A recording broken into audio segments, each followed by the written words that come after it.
The following recording is an archive of the Ashbrook Center's August 2024 Directors Club call with Congressman Jim Jordan of Ohio.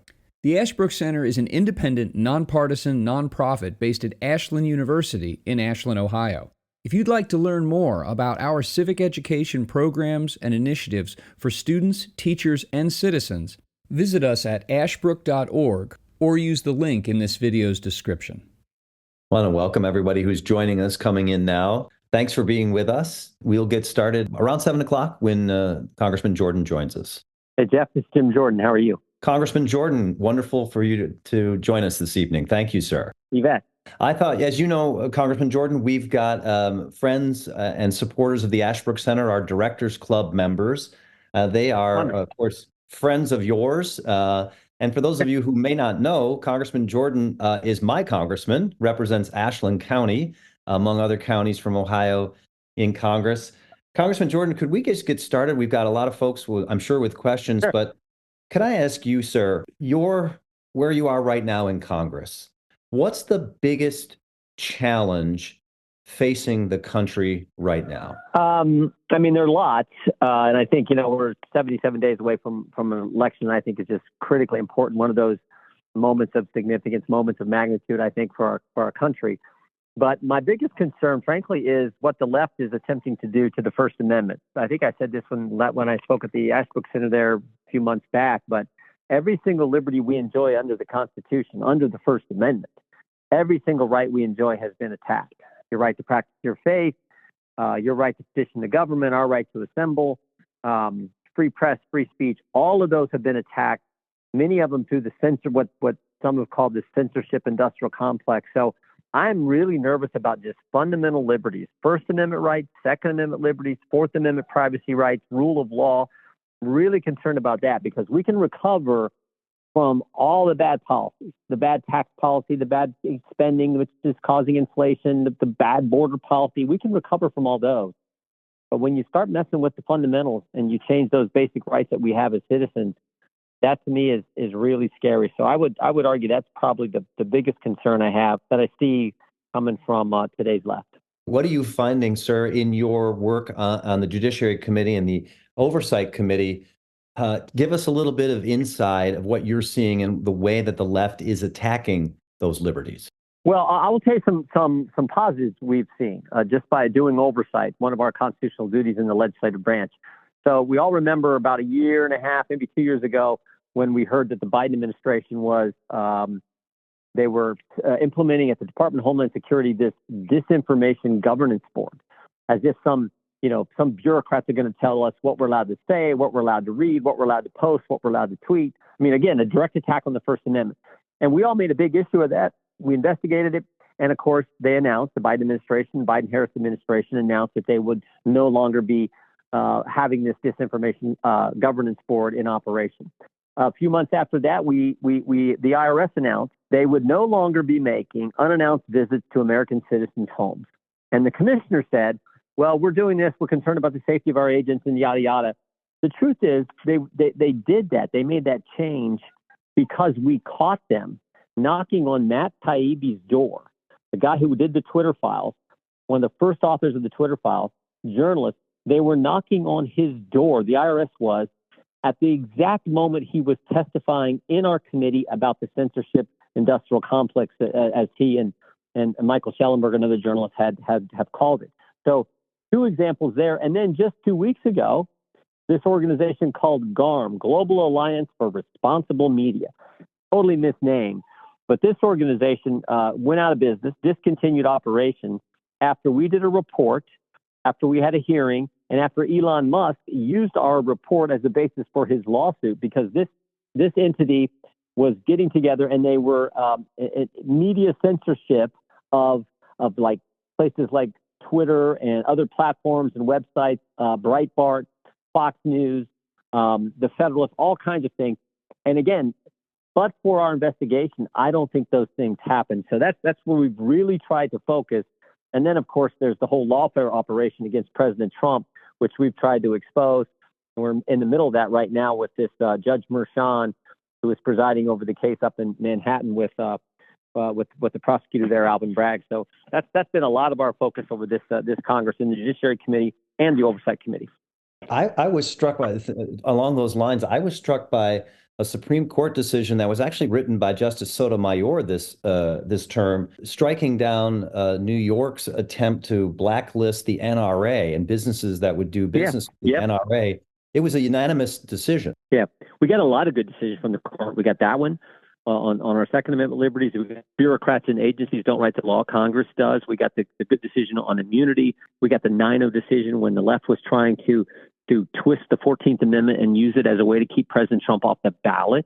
I mean, think about that. The left's idea was Democrats were saying, "Oh, the best way to beat President Trump is not let him play the game," and they actually tried to use it. And again, that was a 9-0 decision. The only, I think, questionable decision we got from this court was the one on the censorship, and it wasn't a complete loss for us. It was actually just remanded back, but there were some concerns with that decision in some of the comments that we heard from some of the liberal justices on the court. But overall, it was a good session for the court, and I think victories for liberty. We're going to be, of course, opening this up to questions from our friends and supporters. But I did have someone who sent a question in to me and asking about this very question of civil liberties, asking about whether there is any possibility for bipartisan consensus legislation on some of these civil liberties issues. Great question. And we actually had that. Earlier this Congress, there were about 150 Republicans who teamed up, I think, with 60 some, whatever, but the total was 212. But it's about 60 some Democrats, 140, 150 Republicans put together on the FISA reauthorization bill.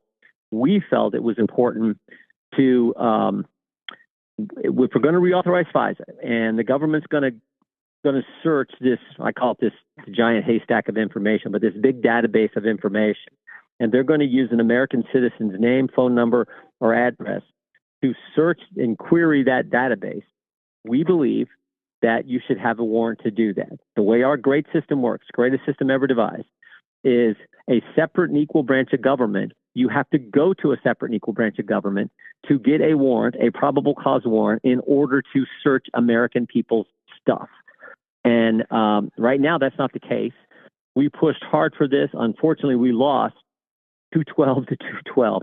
I'm still mad about it. It was like we were so close. We spent so much work on this as Republican members of the Judiciary Committee, and we were able to work with Democrats. In fact, Jerry Nadler and Jim Jordan were on the same page on this one, and that very rarely happens. But there are some issues where the left understands the importance of our civil rights, civil liberties, where they're willing to work with us. And unfortunately, we lost on a tie, which is particularly frustrating. But those are the issues where we can get some bipartisan agreements, typically the civil liberties. And we had a chance here, and unfortunately, we just didn't quite make it. You've talked a lot about the weaponization of the federal government, particularly executive agencies. You've held hearings on agencies like the ATF. And again, a supporter of ours sent me a question asking you about your work on oversight and the judiciary with agencies like the ATF. Can you tell us what's happening there?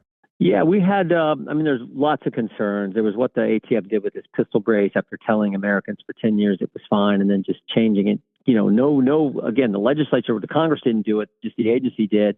And if you don't make changes and turn that brace in or get rid of that, destroy that brace, or you could be viewed as a felon, for goodness sake. So there was that crazy decision. We've had Mr. Dettelbach in, and we pushed back on that. We can't, unfortunately, get the votes to pass that, obviously, with the United States Senate the way it is right now.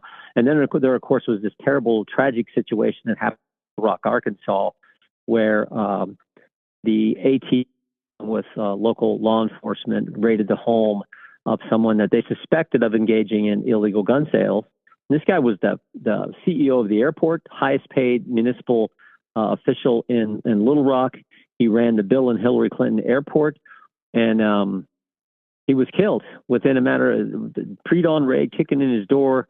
It just was a tragic situation. And we had the former U.S. attorney, his lawyer, come and testify. So we're working on a lot of those issues. But yeah, this is one of those agencies that we're very concerned about that is in many ways not serving the American people, but they've actually been turned and working against and then weaponized against the very people that they're supposed to serve. I think we'll throw it open now to questions from those who are with us. You can just unmute yourself and ask Congressman Jordan a question. I wanted to just ask how the efforts are going to understand what happened in Butler, Pennsylvania, and what's going to be done about the Secret Service. Great question. So a task force has been put together. That'll be one of the things that'll be a focus this fall, even before the election, and then, of course, in the month after the election. There's a couple key things that I think needs to be figured out. One is, of course, the obvious one. There's a finite number of buildings that needed to be secure. How was it that they all weren't? It wasn't a huge number. How did that happen? How did that not take place where every single rooftop was secured? Second, of course, there's a critical 5 minutes when it all goes down. Based on what we know thus far, at 6:09, the bad guys identified on the roof. Whether the good guys knew he had a firearm at that point or not, it's unclear. 6:10, the good guys are notified about the bad guys. So the Secret Service, the counter sniper units are notified. 6:11, the bad guy shoots. 6:12, the bad guy is killed by the counter snipers. And at 6:14, President Trump is escorted off the stage. So all that shakes down in 6:09 to 6:14. We need to know play by play, moment by moment, communication by communication in that 5 minutes as well. Not to mention all the stuff that went ahead of that. And then finally, I think one of the key questions I have, which is almost as important as all that, is why did they lie to us? Because on July 13th, President Trump is shot, Corey Compatore is shot and killed, 2 other individuals are shot and wounded. The next day, July 14th, the Secret Service spokesperson says it's absolutely false that President Trump's security detail asked for resources and we turned them down. The next day, July 15th, Secretary Mayorkas said it's unequivocally false that they asked for resources and we turned them down. But then 5 days later, Secret Service says, well, there were occasions where President Trump's details asked for resources and those resources were not given to them. Well, it can't be both. You lied to us on July 14th to July 15th. Within 48 hours after this terrible incident takes place, you lied to the American people. Because 5 days later, you finally came clean and told us the truth. Why did you lie to us? So I want to get the answer to that question as well. And not only why did they lie, why didn't they give him the resources, for goodness sake? So all those things are need to be investigated. The chairman of that task force now is Mr. Kelly, Congressman Kelly he's actually from Butler, Pennsylvania. And he's been in Congress a number of years. I think he'll do a fine job. But those are the kind of things we got to get an answer to. Congressman, another one that was sent to me is the question one of our supporters wants to know about the impeachment of President Biden. How serious is this, and will it be able to be accomplished before the election? Well, look, about a year ago, we took a formal vote in the House. The House majority voted to move into what's called impeachment inquiry phase of oversight of a part of this investigation. And so we moved into that phase, and then 3 committees, we did our due diligence. And, we've had depositions, we've had hearings, we've had all kinds of information that we put together. And we issued the report yesterday, 92 pages. And we found that there were two articles that we think that we recommend move forward. One would be abuse of power. I think it's 27 million, tens of millions of dollars the Biden family took in from foreign entities. And the fundamental question always was, for what? What were they offering? What was the service? What were they providing? The answer to that question was given to us by Devin Archer, Hunter Biden's business partner. When we deposed him, he said they were selling the brand, and the brand was Joe Biden. The brand was the big guy. Again, not me saying it, not Chairman Comer saying it, not President Trump saying it. Devin Archer, his partner, so Hunter Biden's business partner. So we have a lot of information about all the phone calls, the meetings, the dinners that President Biden, then Vice President Biden, showed up to, where Hunter Biden had his business partners there and potential people he was doing business with, these foreigners. One example in particular was the lady, the wealthiest woman in Russia. She's at a dinner. President Biden shows up, and then the next day, Hunter Biden gets $3.5 million wired to his company. So there's that element. And then, of course, in the next article would be obstruction of justice. And this is where the Biden administration, the Biden Justice Department, kept witnesses from us two lawyers we wanted to talk to, Mr. Morgan and Mr. Daley, who were part of the Hunter Biden investigation. We were never allowed to talk to them. We're in court over that. David Weiss, the special counsel, when we interviewed him, the Justice Department and the Biden administration prohibited him from answering a number of our questions. And then, of course, we wanted to get access to the audio tape from special counsel Hur's investigation into Joe Biden's mishandling of classified documents, and we were never able to get that either. So we lay all that out. That section largely came from our committee, the Judiciary Committee, where we lay out how they obstructed our investigation, both Justice Department and the Biden White House. And then what happens now is we have the report. That's a question for the full House of Representatives, and we'll see what action may happen there. Thank you. Other questions for Congressman Jordan? I'm curious. You mentioned about the situation in Arkansas, and what bothers me probably more than anything. In my lifetime, I never could imagine our military or agencies killing American citizens, and yet we're there. I can't imagine what would happen or what could happen if Kamala would win. But even assuming Trump does win, these agencies are so embedded that, I've listened to Vivek. He says you got to get rid of everybody. Yeah. I've read from there's a guy, Pash Patel, who worked in the administration. He's great, sounds like a great guy.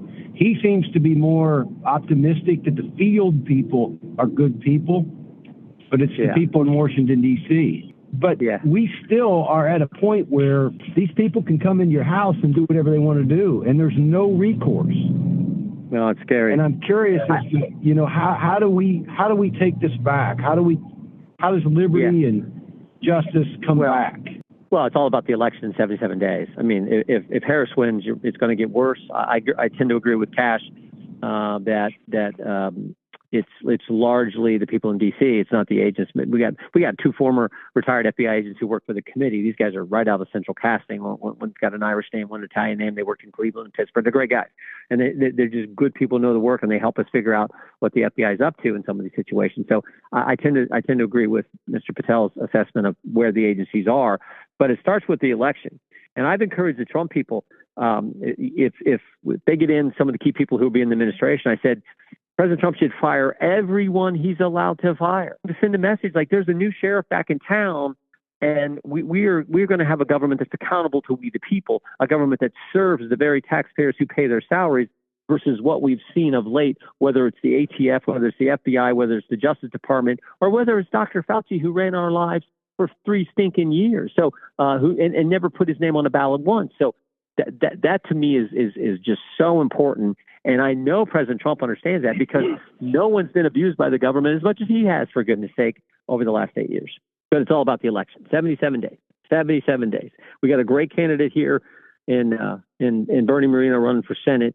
We got to keep the House, and most we got to have President Trump and JD. By the way, let me just say one. Please, Congressman. I'm just going to say one thing, Jeff, real quick about JD. I am so sick of this. It was Tim Walz, the guy I served with a few years back.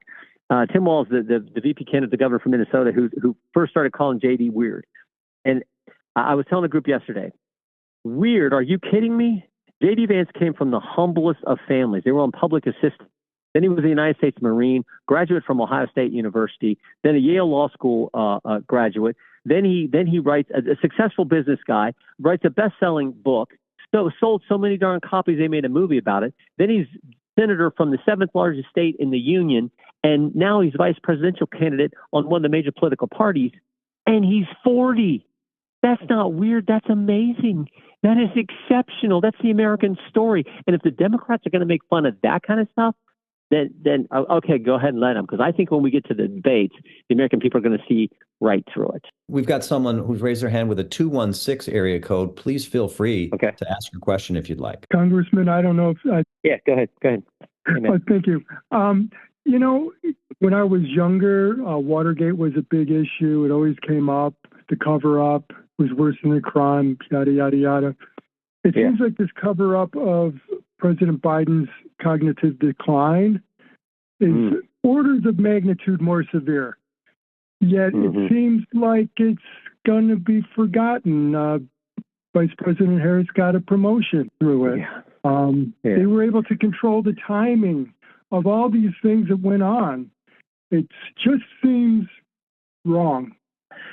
Yeah, no, and they got the press helping them, and the left is just that's just how the left operates. I always say the left has a template.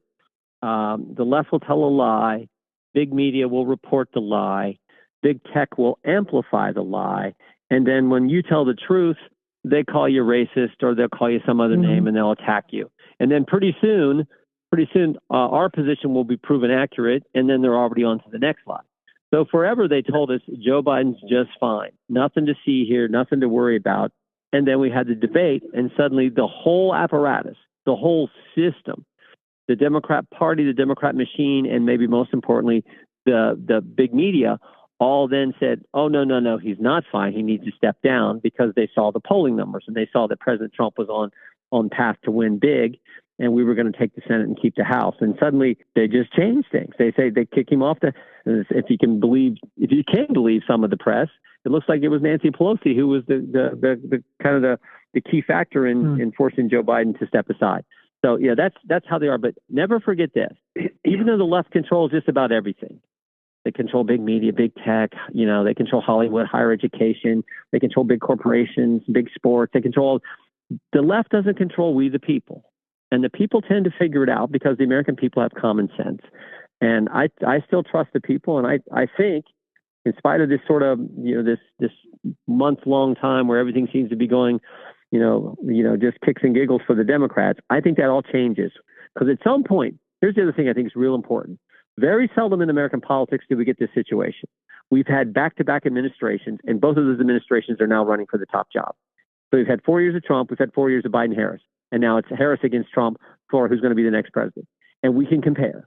It's straight up with the Trump years, Biden-Harris years. And when you just look at it, anybody and everybody can see we went from a secure border to no border, safe streets to record crime, $2 gas to $4 gas, stable prices, record inflation.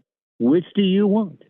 And that becomes, I think, the closer we get and debates start happening, I think people start to just look at the choice, the comparison. And I think we win. And that's what has to happen for us to change some of this stuff. Congressman, I've got one call sent in to me from another friend and supporter asking, saying, what is the biggest surprise in this election, this presidential election, that we should be looking out for? What's going to surprise people? Well, I think it's a good. The short answer is I don't know, but I suspect something's coming.